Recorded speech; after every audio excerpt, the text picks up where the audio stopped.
We have the man of the moment, Mr. Kirit Parekh, joining us to talk to us about what the future could be and what could be the sustainable rates going forward. Mr. Parekh, thank you so much for making time and speaking with us. That's exactly my question. What's your expectation as to when the cabinet will consider and approve the recommendations coming in from your panel as well? I think cabinet ways are mysterious, so I don't know when they will do it. It's very difficult to figure that out. Yeah, as economists, we think about one thing, but politicians have to account for many other considerations. So I think what considerations is stalling them, I don't know, but maybe they will soon do it. I'm very hopeful because we had in our committee representatives of all stakeholders and they all have signed it. And I think we've taken care of all the concerns. So by and large, I expect the government should be clearing this mostly what we have suggested in a short while. Highlight what were the concerns from the cabinet's end, because you've been pretty categorical in recommending that $6.50 ceiling. Yeah, the ceiling is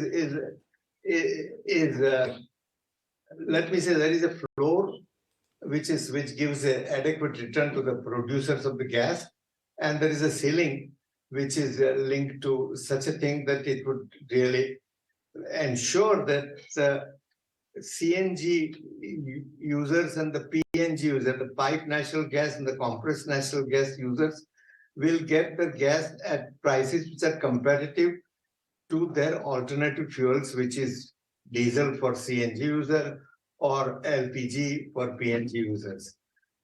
So I think the ceiling is fixed in a way that it would always be less than cost of imported LNG, as well as it would be competitive for other products, so that people who are using PNG pipe natural gas for cooking will have incentive to continue to use this because this is cheaper than their alternative LPG.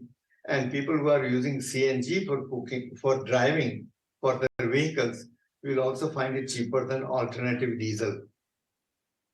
Right. Mr. Parekh, can you just walk us through as well what some of the other recommendations are? Because I understand that crude link pricing mechanism as well is looking to be adopted.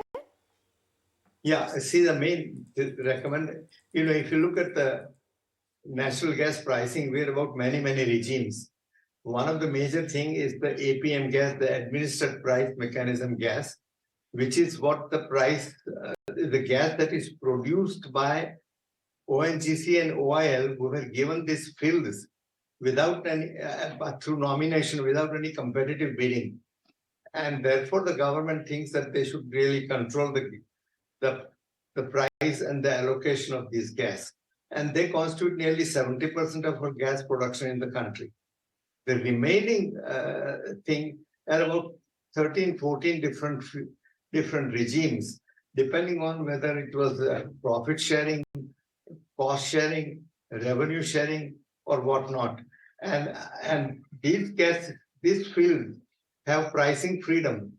They can price the gas at whatever they want. But this price has a ceiling which the government keeps revising from time to time. There is one set of fields allocated after February 19, 2019, which have total free pricing and marketing freedom. So we have given pricing and marketing. We are suggesting that everyone should have pricing and marketing freedom, but have some time to get there. And so by 1st January 2026 or 27, they should all have freedom for pricing and marketing. So, and the ceiling for $6.50 per million BTU for APM gas, that the administered price mechanism gas, it was fixed in a basis that, what will be the likely cost of imported LNG. Now, if suppose the price of LNG falls to almost $2, $2.50 a million BTU, at the port site in the United States, it will take roughly 15% of the gas would be required to liquefy it, then to store it, to bring it, then to regasify it. So the cost of imported LNG converted to gas would be not less than $6.50. That's why the $6.50 ceiling is fixed in some sense.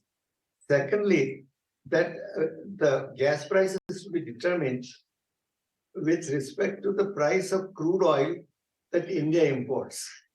Now, that will ensure that the price of APM gas would always be such that it will be less than LPG and it will be less than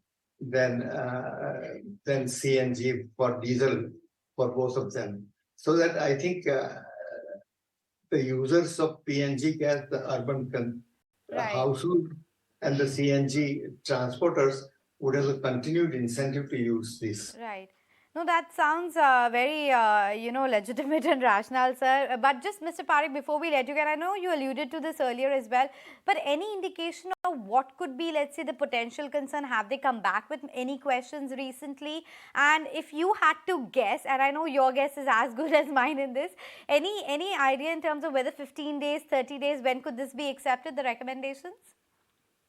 But I have really no connection. Exactly, I submitted the report, and after that, I haven't talked to anybody, and nobody has talked to me, excepting news channels which ask me questions occasionally. Mr. Parikh, we'll hope that those recommendations get accepted soon, and we have one more reason to chat with you at that point of time. But appreciate you joining us on the show today. So that's